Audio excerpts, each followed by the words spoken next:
Renard, contrairement à l'Europe, l'Afrique, vous réussissez bien, vous avez remporté 2 CAN. Comment vous allez vous servir de cette expérience pendant la Coupe du Monde?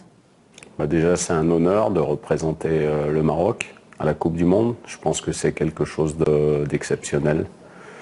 On est en quelque sorte sur le toit du monde au niveau du football et on se doit de porter le drapeau marocain le plus haut possible. Et puis quelque part, on représente aussi le continent africain, ce continent qui a tant de choses à prouver, également au niveau du football. Il faudrait qu'un jour, dans une Coupe du Monde, une équipe africaine puisse se qualifier minimum pour le dernier carré de la Coupe du Monde, c'est-à-dire les demi-finales. Justement, c'est ce que vous avez déclaré en décembre dernier. Vous avez dit que le Maroc pourrait peut-être se qualifier pour les demi-finales, mais en sachant que vous avez des adversaires coriaces. Je parle du Portugal, je parle de l'Espagne. Vous gardez le même avis? Oui, je l'ai dit un petit peu différemment. J'ai surtout dit qu'on rêve qu'un jour une équipe africaine se qualifie pour les demi-finales. Et bien sûr, le rêve, on se l'attribue toujours un petit peu. Maintenant, je souhaite à toutes les autres équipes qualifiées du continent africain de pouvoir réaliser ce rêve également. Et puis si ça tombe sur nous, tant mieux, mais ça sera très difficile. Déjà, il y a une première étape, c'est l'Espagne, Portugal, Iran. Un groupe très difficile, mais c'est le niveau de la Coupe du Monde qui veut ça. Donc il va falloir être prêt au mois de juin. Quelle est la force de votre équipe aujourd'hui, Hervé Renard? Son collectif, sa capacité à faire les efforts ensemble. Il n'y a peut-être pas de génie, comme dans certaines grandes équipes, mais il y a quelque chose qui comble ces différences. Que ce soit en dehors ou sur le terrain, il y a quelque chose. Il y a une envie de se retrouver quand on est en stage pour ces semaines internationales.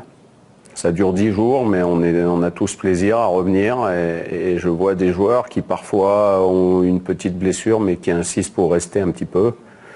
Même si les clubs les rappellent, donc on est obligé de se plier au club, bien sûr, mais on sent qu'ils veulent goûter ce plaisir le plus longtemps possible. Et ça, c'est quelque chose qui n'a pas de prix.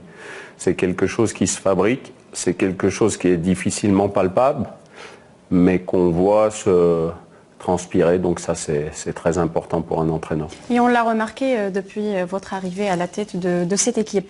Vous commencerez le stage de préparation en Russie pendant la dernière semaine du mois de Ramadan. Comment est-ce que vous allez changer la préparation? Est-ce que vous allez vous adapter, sachant que toute l'équipe est composée de joueurs musulmans? L'année dernière, c'était ma première année, mon premier ramadan avec l'équipe marocaine. J'avais déjà eu l'occasion de faire un ramadan avec une équipe de club, l'USMA d'Alger.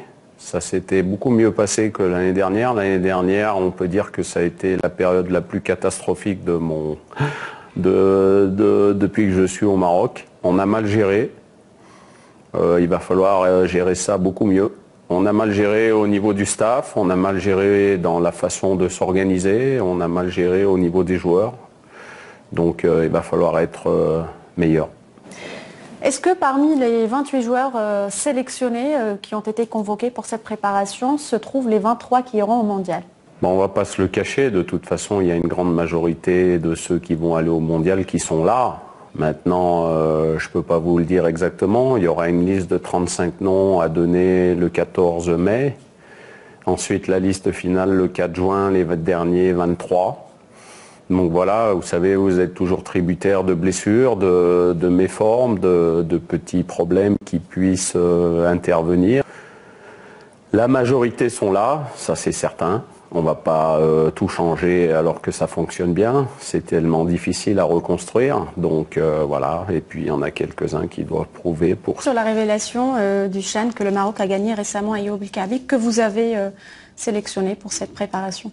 Je pense qu'il le mérite.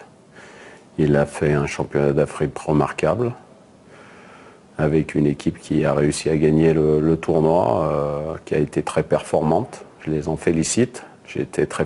لا تنسوا الاعجاب بالفيديو والاشتراك في القناة.